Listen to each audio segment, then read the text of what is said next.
and I thought that I'm an IITian. I know everything. Like, I mean, it's kind of a cinch for us to crack these kind of exams and all that. So in 2018, like I said, I just prepared for 4 months. So in GATE 18, my rank was 5500 or something.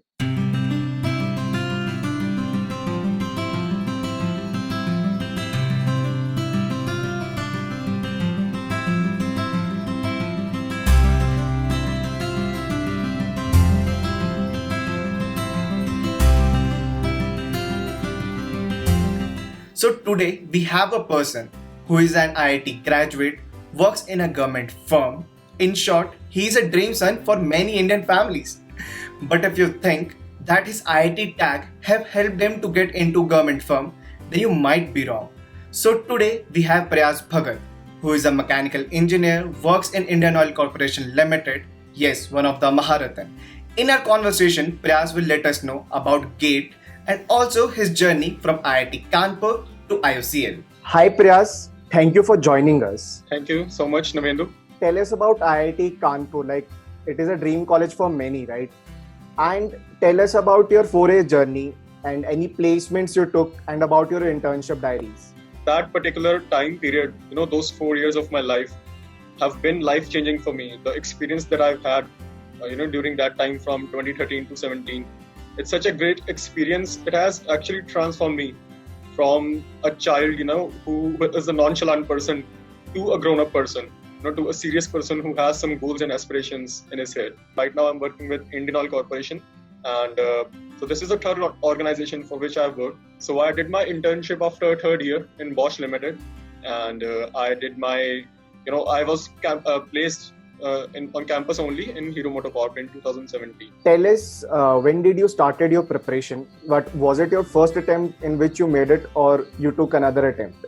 There were only 4 months that I had to prepare, and earlier I did join a coaching center, but it wasn't a very good coaching center.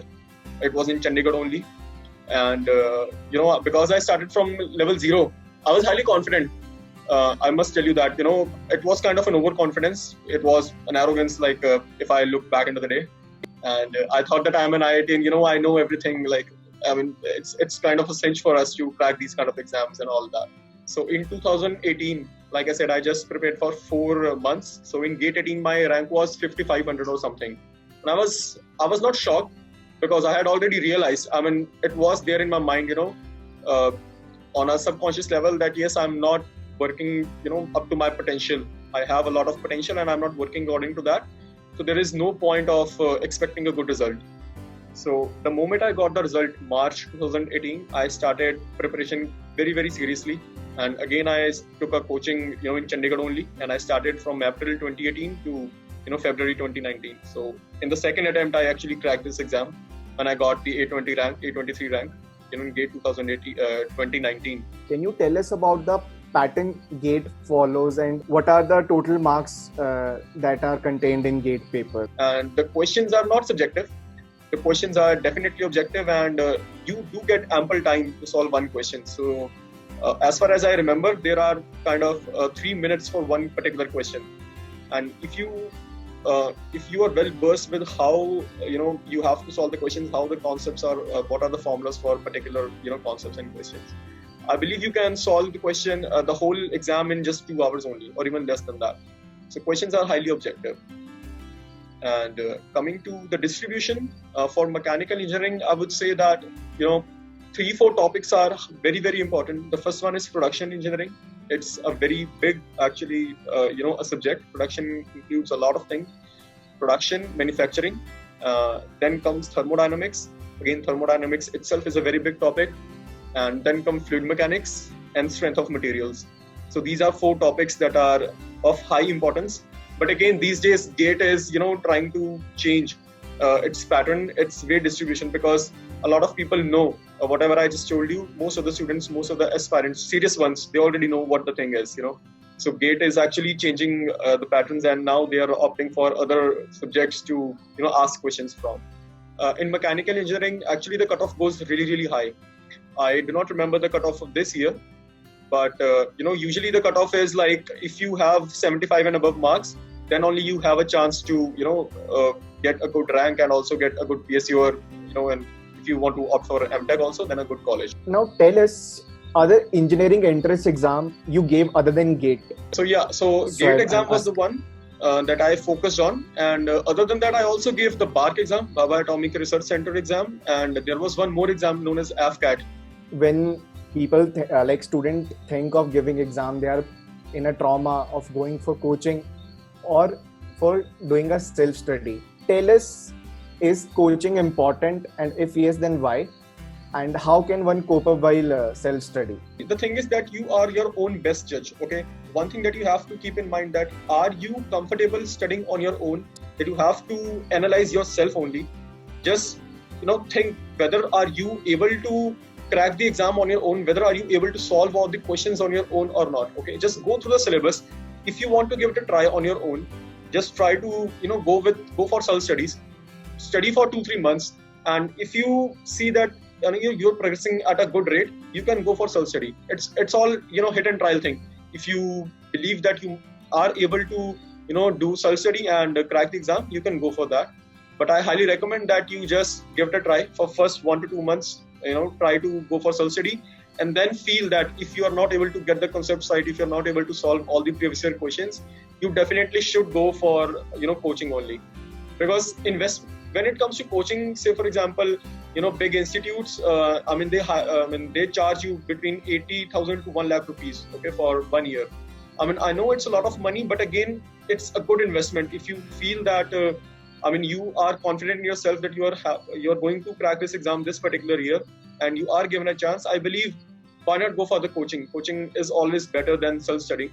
How one applies for different PSUs? Like, is there any common portal, or do we have to apply separately for every PSU? And there is no common website or body where you can visit and opt for all PSUs. Again, like I said, PSUs do not have anything common within them, right? The only common thing is that they are hiring on using the same platform, that is GATE exam. Other than that, they are completely different bodies. One PSU is different and others are different. So they have no interrelation whatsoever. So they do not hire people on a common website. You have to visit the particular website. Can you just take us through the IOCL interview round, and was there any other round as well? So the weightage for GATE exam is 85% and 15% for the interview, the whole interview process, that whatever it includes. Okay, so that is the weightage of IUCL in general. So for IUCL, there are various steps. The first step is GD and GT. So there are 2 rounds, GD, group task, and group discussion as well. And then comes the interview process. So these 2 are shuffled. You can go through any round at first. First you can give the interview, then GD and GT, depending upon whatever slot you got. So the interviews decide that. I believe that somehow deep down inside, I was the one who was driver of the interview. I did not want to give the control to the interviewers. I wanted them to ask me the questions that I was comfortable with. So that is the beauty of IUCL and ONGC. You can literally manipulate the interviewer to ask you the questions that you are interested in. It's not very technical, because the field, the job is you have to deal with people. Okay, at the end of the day, you are dealing with people. So even if you're a highly technically sound person, if you don't know how to deal with people, you are not of such a use, or you're not the right candidate that they are looking for. So they do not go into too much technical. They ask me questions related to my life only, how I maintain myself, how I transform myself physically, and what do I do on a daily basis. And very simple questions, and the questions where I have to use the logic. For example, they ask me about, again, there are some basic questions in fluid mechanics. They ask you questions from pumps and, motors. So what is a centrifugal pump and what is a reciprocating pump? So these are some questions that they will ask you. And they will ask you, the difference between parallel configuration and, series configuration of pumps, the flow rate and the head. So these are very basic questions that they ask. Other than that, it completely depends what kind of questions you want them to ask. If you are a person who doesn't have, if you believe that you don't have too much to put on table other than technical stuff, then you can boast of your technical abilities, and then you can let them know that you are such a studious person who, has fielded some kind of your subjects like thermodynamics or fluid mechanics or strength of materials, whatever, and then they'll start asking you those kind of questions.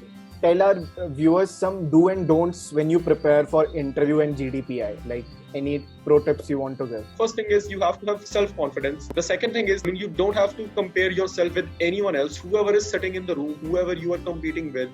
throughout the country, throughout the world. You just have to compare yourself with yourself. Are you the better person than yesterday? If you are, then you are going in the right direction. If you have been selected for the interview, it means you are the right person who's sitting there. Okay, you have worked hard, you have cracked the exam, you have, literally beat the competition. That's why you're sitting there.